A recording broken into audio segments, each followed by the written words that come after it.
Good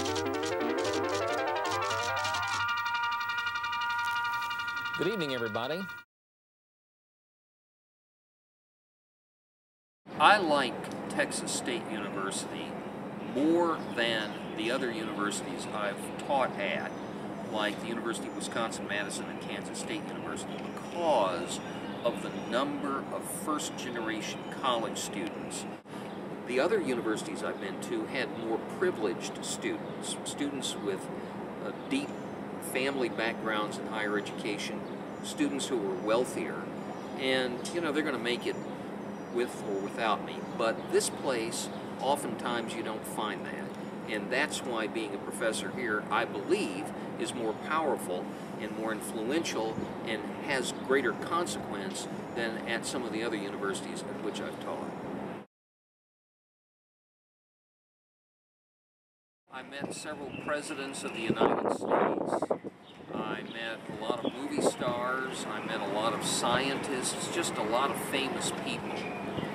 It was a very exciting experience, and I covered a lot of traffic accidents and fires and murders.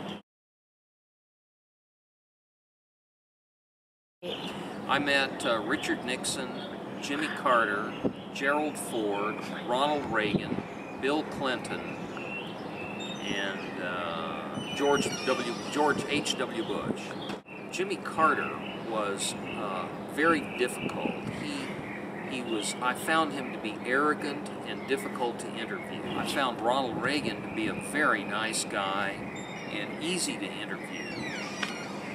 I found Gerald Ford to be just a regular guy. I mean, he was like one of these guys on the street here. Nothing special about him. And Richard Nixon was a kind of difficult president to interview. He seemed occupied with other things and wasn't concentrating.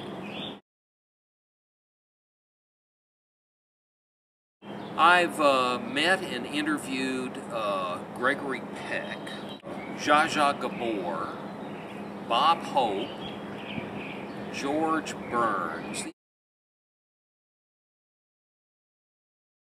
Television news is a very, very tough job. It requires a lot of energy and focus and concentration.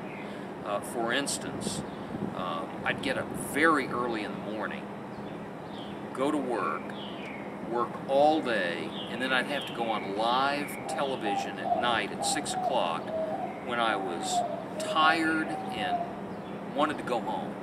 And so I had to make sure I could focus and concentrate so I could do this live broadcast, this nightly live broadcast, as flawlessly as possible. And that has helped me in classrooms where I've got distractions and I've got other things I've got to do, but I have to go in there, focus, concentrate, and deliver the information so that students can understand it. In journalism and mass communication, I think it's very important to have a lot of deep professional experience in whatever area you're in, advertising, public relations, newspapers, television, because only with that experience and only having to produce a live newscast at night when you're tired and want to go home and you're dealing with people who are peeing on your car and so on, you can really give that information to students and help them prepare themselves for that profession. Two of the strangest things that happened to me when I was on television, a man died. He just went, I thought he had gone to sleep. He'd had a stroke. He died later. I interviewed the famous atheist, Madalyn Murray O'Hair. She was the one who created that Supreme Court case, There'd Be No Prayer in the Public Schools. And as I was interviewing her, I looked down and she had no underpants on. And so the camera had to shoot her so that it didn't get her crotch, because it was just right on display there on live television. And then I interviewed a man who got angry with me as I was doing the interview, and he left the television studio and peed on my car tires out in the parking lot. We could see him on the security camera.